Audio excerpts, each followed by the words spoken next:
Një ngjarje e veçantë në Filadelfia, atë kanë pritur presidenten e Kosovës, një ditë të veçantë për shoqatën Bite Shqipës në shkollën shqipe Gjuha Jon në komunitetin shqiptar në Filadelfia më gjërë, të shtunë e kaluar patënderin të mirëpresin presidentën e Republikës Kosovës, këlqësinë e saj, doktoresh Vjosa Osmani Sadriu.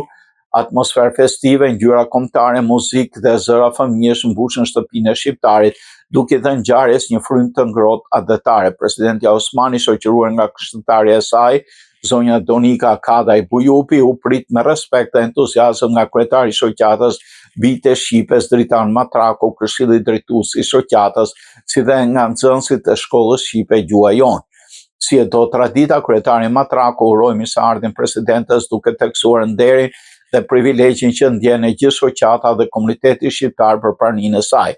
Takimi vijoi me fjalën e presidentes Osmani, e cila shpreu mirënjohje të thellë për punën e palodhur të shkollës Gjuha Shqipe në mësimin e gjuhës shqipe për fëmijët e diasporës. Ajo theksoi rëndësinë që Gjuha Shqipe të ruhet dhe të trashëgohet brez pas brezi, një shenjë vlerësimi për kontributin dhe mesazhet e saj. Kryesia e shoqatës i akordoi presidentes titullin antare nderi.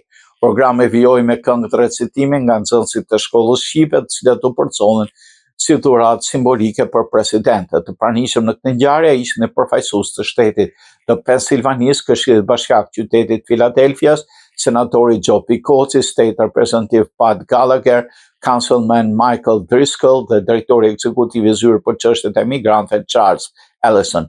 Në fjalën e tij, zoti Ellison theksoi rëndësinë e komunitetit shqiptar për zhvillimin e qytetit. Në Komitetin Shqiptar përshëndetën Dr. Sadik Elshani, zoti Leo Osmanollaj, të cilët shprehen mirënjohje për praninë e presidentes dhe mbështetjen e vazhdueshme ndaj diasporës.